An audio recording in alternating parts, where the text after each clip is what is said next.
Are you traveling to Porto for the first time and wondering how to organize your trip? You have questions regarding major things like accommodation, best activities and transportation, and you don't seem to be able to find the answers for it? Then worry not, I got you covered. My name is Sarah Hilbong. I have been a local tour guide for the past 10 years, and on this video I'm going to answer all of your questions related not only to major topics like accommodation, transportation and the best activities, but also questions that I keep getting all the time. For instance, is Porto a safe city? Is it affordable? Is it easy to move around? And I'm going to answer all these questions on this video. Before we start, two important things. First of all, on the description of this video, you're going to find the link to a very complete article that I have precisely about this topic, first time in Porto, what should you know? But also the links to the activities that I believe that you should book right away. Because yes, Porto is a very touristy city and activities tend to get sold out, especially during the high season. And before we start, don't forget to hit the subscribe button so that you don't miss any of my new videos about Porto and the Douro Valley. Let's start. First things first, let me tell you how to get from Porto's airport to the city center. There are basically 4 ways that I recommend, and I'm going to tell you the advantages and disadvantages of each one. The first option is simply to take the subway. It will take you directly from the airport of Porto to the city center. It is the cheapest option and probably the most environmental friendly as well. Of course, it's not the fastest way. And if you're carrying a lot of luggage with you or if you're traveling with kids, it might not be the most comfortable experience. You can also take the bus, which is almost the same price as the subway, but of course it won't be as fast. Another option is simply to take a taxi or an Uber, and last but not least, you can also hire either a shared or a private transfer. Now, let's talk about accommodation in Porto. I have already made a very popular video about where to stay in Porto, the best neighborhoods of the city, where I explore the advantages and disadvantages of each neighborhood. So I'm not going to repeat myself. I'm just going to link here that video that was already watched by thousands and thousands of people. What I can tell you right away is one thing. Porto is extremely popular at the moment, so I highly recommend you to book your accommodation as soon as you book your flights. And I'm not kidding, okay? Because things tend to get sold out super fast, starting all the way from Easter to the end of October, November. In any case, on the description of this video, I'm gonna leave a link to an article about the best places to stay in Porto, where you will find plenty of accommodations of both hotels and apartments in the city.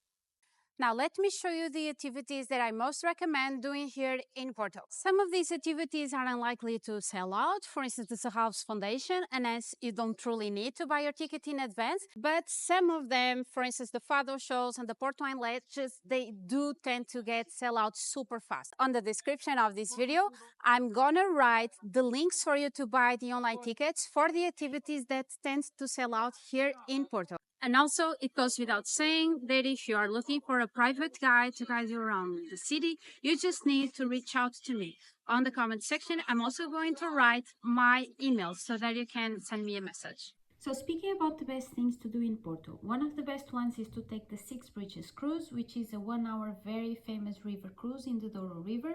And I have already made a video about these cruises, so make sure to check it out.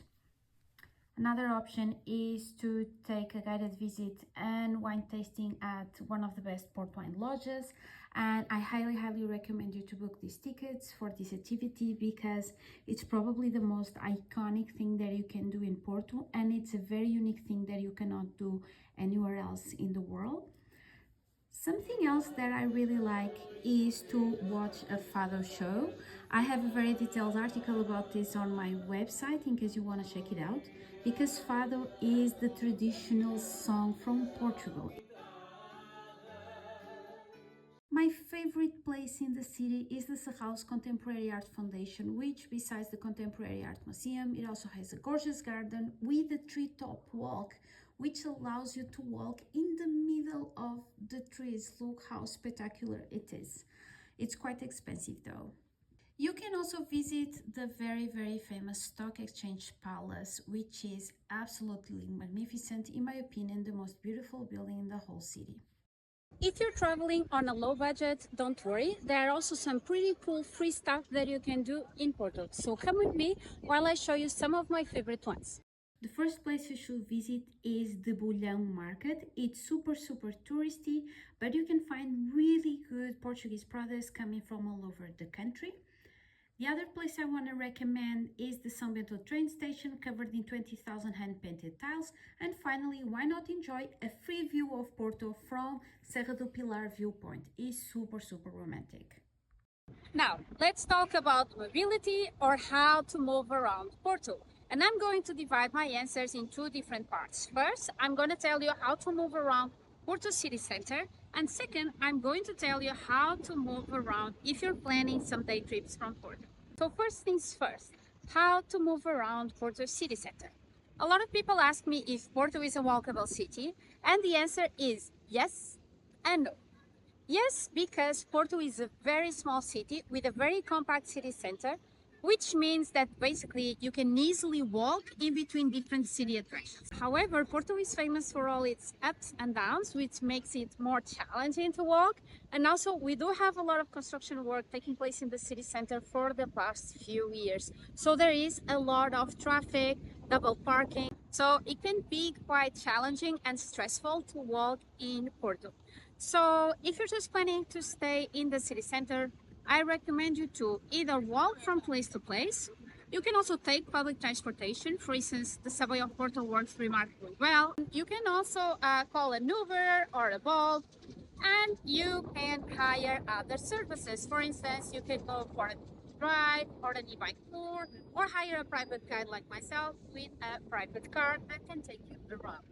If, however, you are planning some day trips from Porto, and we do have remarkable places here in northern Portugal, for instance, the Douro Valley, where the famous port wine is produced, some amazing cities like Braga, Guimarães, Ponte Lima, and Amarante, then I do recommend you to rent a car, because unfortunately public transportation doesn't work as well outside the city hubs. So on the description of this video, you'll find a link to a very detailed article that I wrote a while ago about everything you need to know on car rental in Porto. What about food you should try in Porto? The first dish I want to recommend is this one that I'm about to have, which is called tripas à moda do Porto, or tribes cooked the Porto's way. And if you're thinking that tribes, I mean pork's guts, then you are absolutely correct. And no, don't you give me your face, because probably you never tasted tribes in your life and you are basing your opinion not on your experience but on your prejudice. Tripas basically consists of a stew made with the tribes from the pork mixed up with chorizo, white beans, carrots, and cumin, and it's usually served with white rice. It is an absolutely delicious dish, very delicate on the palate, with a very unique texture. So if you are an adventurous foodie like me, then I highly recommend you to try this dish. The other dish that you should try is francesinha. You probably already heard about it. It's our heart attack on a plate. 20,000 calories of a good steak, 3 different types of sausages, in between bread, everything covered in a spicy sauce, served with fries and a fried egg on top. It's delicious, and it's only for the brave hearts out there. These are the only two authentic Portuguese dishes from Porto that you need to try. But we do have plenty of other amazing Portuguese food options that you can try in the city. And some of them, you can find them in the amazing traditional grocery shops from Porto, like the one that you see behind me. So let me show you some of the food items that you can get in there. Some of these grocery shops of Porto are over 100 years old, and there you can find the best food items produced in the entire country. Things like the Portuguese famous canned fish, but also smoked sausages, great cheeses, and also bread coming from all the corners of our beautiful country. Now I'm going to answer the most common questions that people ask me about Porto. Let's start. Do you recommend renting a car to circulate in downtown Porto? The answer is no, I do not. The city center of Porto is extremely compact, and it has lots and lots of cars, so it's not easy to park in the city center at all. I do recommend you renting a car in Porto if you are planning to do either day trips around the region, for instance to the Douro Valley, to Braga, Guimarães, or if you're planning to visit the entire country from north to south. In this case, yes, I really recommend renting a car because there are some regions where public transport simply don't reach out. But if you're planning to stay just in Porto, then no, I do not recommend renting a car.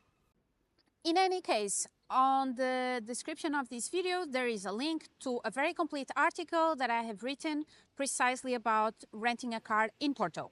Is Porto a safe city? The answer is yes, absolutely yes. Portugal as a whole has been ranking among the top 5 safest countries in the world for years and years. And Porto is an extremely safe city. I have lived here my entire life and I have only been robbed once. And to be honest, none of my friends has been robbed at all. I can go out at any time of the night. I can wear makeup, I can wear jewelry, I can go around walking alone with my laptop in the middle of the night, and I never ever had a single problem. Of course, this is no guarantee that you're not going to have a single problem. Things can occur nonetheless, but from a statistical point of view, it is unlikely that you're going to get any problem in my country. Is Porto a good city for solo travelers? Yes, I think so. There are so many group activities, for instance, group tours that you can take, pub crawls, wine tasting options, so many activities that you can simply join in order to meet other travelers. But not only that, I think we, the Portuguese, are extremely kind and we are always going the extra mile to make sure that you have a good time in the country, you know. So I think if you are a solo traveler, and you know, I have plenty of experience as a solo traveler around the world, I think you're going to feel super safe in Portugal and very welcome as well. Is Porto a good city for people with mobility issues? No, I don't think so. The reasons for this are multiple. First of all, Porto is all ups and downs. The streets are extremely narrow and the sidewalks are even narrower.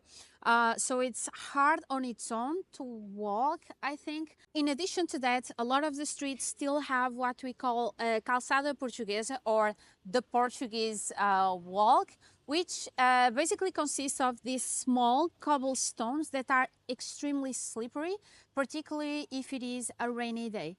So, you know, if you have mobility issues, for instance, knees problems, or if you are in a wheelchair, or if you come in with a baby stroller, I don't think Porto is the most friendly city for you, unfortunately. Last but not the least, is Porto an expensive city? Well, this one is harder to answer because I think it really depends on your referential, right? So Porto is going to be quite cheap if you're coming from the US or from Canada, for instance. But if you are coming from Northern Europe or even from the UK, you're going to be surprised by how much the prices here are similar to yours back home. Talking about specific things, public transportation is quite cheap. Most activities like museums, tours, and so on, I think they are quite inexpensive compared to other places in Europe. But where you're going to spend a lot more money is food and wine, okay? To give you an idea, these days a main dish costs around 20-25 euros. A dessert ranges from 6 to 12 euros. Breakfast can also easily reach 20 bucks. And at least for us, and I'm speaking as a Portuguese person, this is extraordinarily expensive when you compare to how it used to be 5-6 years ago before the pandemic. So overall, from a Portuguese point of view, Porto is an expensive city, but it really depends on where you're coming from. I hope you have enjoyed this video about first time in Porto, things you need to know. On the description of this video, I'm gonna leave there a link for a very complete article that I have written about this topic in particular. And as usual, before you go, please don't forget to hit the subscribe button so that you don't miss any of my new videos about Porto and the Douro Valley. See you next time!